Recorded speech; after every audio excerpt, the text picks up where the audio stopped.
Throughout history, there have been people who have committed some of the most heinous crimes fathomable. For those crimes, they have been convicted and sentenced to death.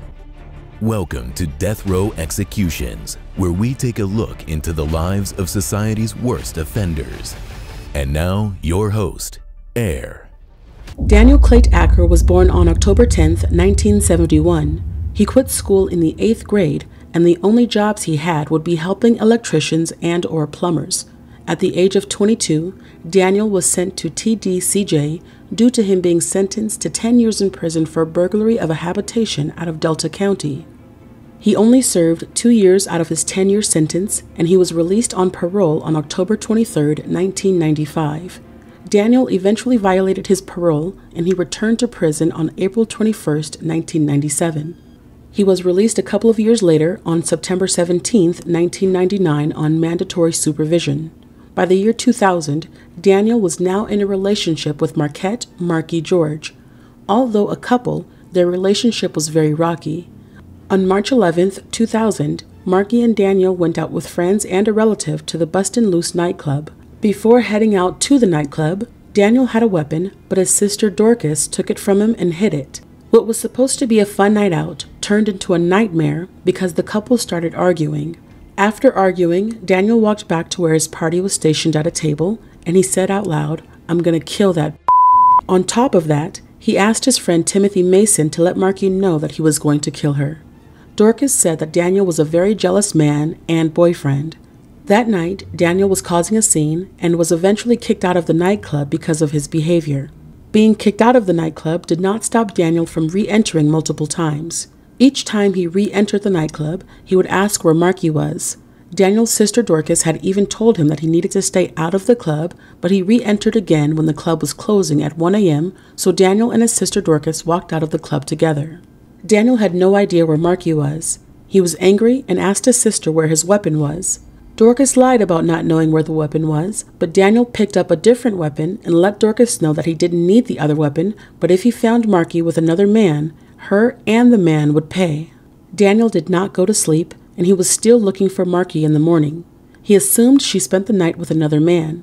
He kept reiterating how he would beat them both up and make an example out of both of them and make a fool out of the man. Finally, at around 9:15 a.m., and not being able to keep Markie out of his mind, Daniel made his way to Markie's parents' house and asked where she was. Markie's mother Lila told Daniel that she had no idea where Markie was. He replied by telling Lila that he did not know what he was going to do without Markie. He also said that if Markie was able to stay by herself that night, everything would be fine, but if he found out she was with anybody else, he would kill them both. Lila responded, "There's not anybody worth killing and going to the pen for." Daniel shrugged his shoulders and replied, "Pen life ain't nothing to it." Between 10:45 and 11 a.m., Markie made it home to her mobile home community with a man other than Daniel. They were spotted by one of Markie's neighbors who went by the name of Smitty. Little did Markie know, after she was dropped off by the mystery man, she would be met by Daniel, who was already inside of her mobile home. Daniel opened the door and walked back in with Markie. About 20 minutes after Markie made it home, she was running out of her home and immediately ran to Smitty's house for protection. She hid behind Smitty's wife and screamed, pleading for someone to call the sheriff. Daniel followed Markie, and when he found her, he picked her up over his shoulder and then threw her into his truck. Smitty described the scene similar to a cat being forced into a bathtub. Daniel drove off with Markie, and Smitty called the sheriff. Between 11 and 11:30 a.m., 65-year-old Brody Young was driving on County Road, and he witnessed a man assaulting a female by Cedille Farrell's dairy. He saw the male pulling the female out of the truck, but instead of intervening, he decided to drive to the sheriff's office to report the crime. By the time Brody Young was at the sheriff's office, it was too late because back at Cedille Farrell's dairy, the owner, Cedille, found Markie's body lying on the ground. He called law enforcement as well, but by the time they finally caught up with Daniel, he was 10 miles away from where he killed Markie. Dr. Morna Gonsalin conducted Markie's autopsy, and there were numerous wounds on her that needed to be documented. Along with a crushed head and broken bones in her face and skull, there were wounds to her heart, lung, and liver. Arteries were torn, and the official cause of death for 33-year-old Markie was homicidal violence, including asphyxiation. During trial, Daniel denied that Markie died from asphyxiation or having any involvement in her death. He admitted to carrying Markie to the truck, but said that she crawled inside of the truck herself when he opened the driver's side door. He also claimed that he saved her life because when he drove off, she tried to get out of a moving vehicle, but he kept her inside of the truck. He said it happened 2 times where he was able to save her, but the 3rd time he was not able to prevent her from exiting the moving vehicle. What happened? At the same time the car passed me, she jumped from the pickup. What happened? What did you do when she jumped? Well, I did 3 different things pretty much at the same time. What were those things? I leaned way over and tried to grab her. I barely touched her. I never got a hold of her. I hollered her name. I hollered Markie as I was trying to grab her, and I stomped the brake with my left foot. As I stomped the brake with my left foot, it throwed me down into the seat of the truck. I raised back up. I took my left foot and pushed the clutch in and stopped as fast as I could stop. What happened then? I had to come pretty much to a complete stop to get the truck in reverse. What happened then? You know, any car, I guess. You have to come to a complete stop to get in reverse. What did you do? I backed up as fast as I could back up.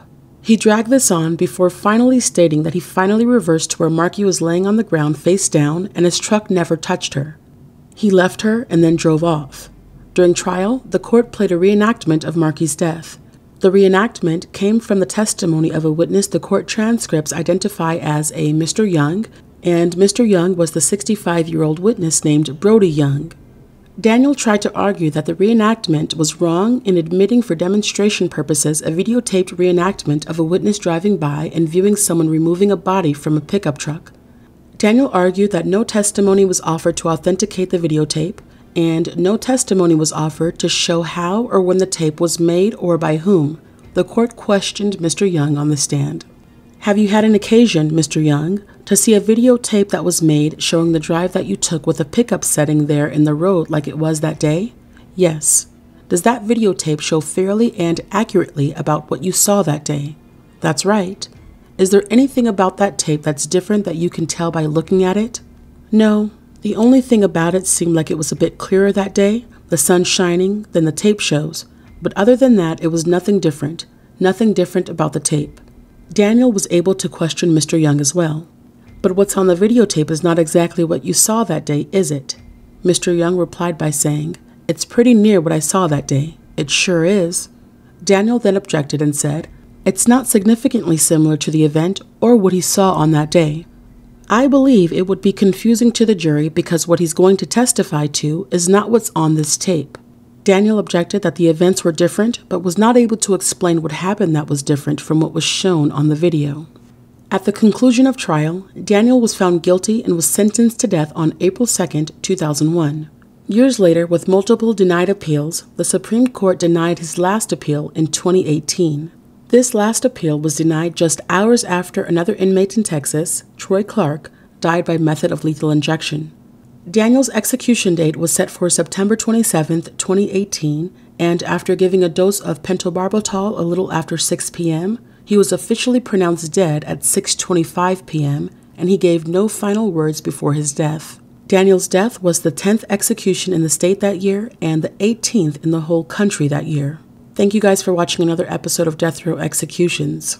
If you enjoyed this video, please give it a like and comment in the comment section below.